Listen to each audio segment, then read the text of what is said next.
Ils viennent des quatre coins du continent africain. Une délégation de banquiers, d'hommes d'affaires, de conseillers politiques ou de responsables associatifs.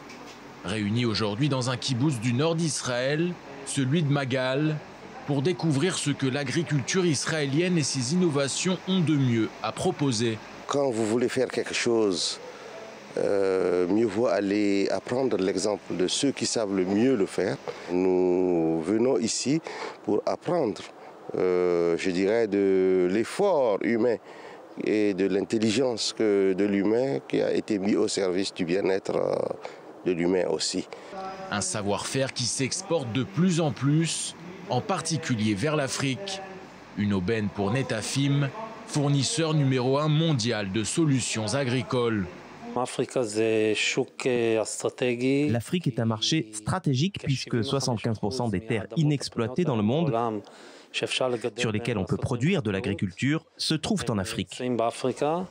Nous recevons tout le temps des délégations. Chaque rencontre de la sorte engendre une activité économique et nous le faisons pour le bien de notre compagnie, mais aussi pour la promotion de l'État d'Israël.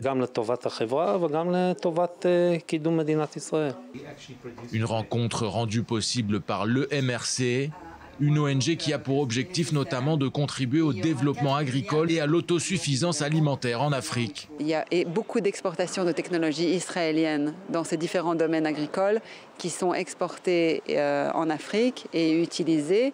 Et le potentiel est encore immense en Afrique. Et c'est pour ça que beaucoup de sociétés israéliennes productrices de ces équipements, de ces technologies, de ces produits veulent arriver en Afrique. Et nous, EMRC amène les sociétés intéressées africaines à venir voir immédiatement les sociétés et les différents produits. Des produits agricoles qui ont l'air de plaire, comme ce système d'irrigation goutte à goutte, un best-seller. Regarde ce que nous avons là, c'est un laboratoire d'irrigation. Dans quel autre endroit du monde tu trouves ce genre de choses? Ici, vraiment, tout est à la pointe. Et plus tu es à la pointe dans l'agriculture, et plus tu as de la productivité.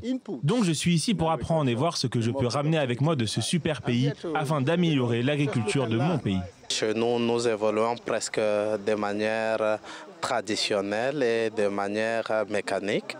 Je crois que toute technologie que nous pouvons apporter, ça peut amener un plus dans la production. D'autant plus qu'il faudra augmenter la production agricole de 70% d'ici à 2050 pour pouvoir nourrir les quelques 9,1 milliards de personnes qui vivront sur la planète Terre, selon l'Organisation des Nations Unies pour l'alimentation et l'agriculture.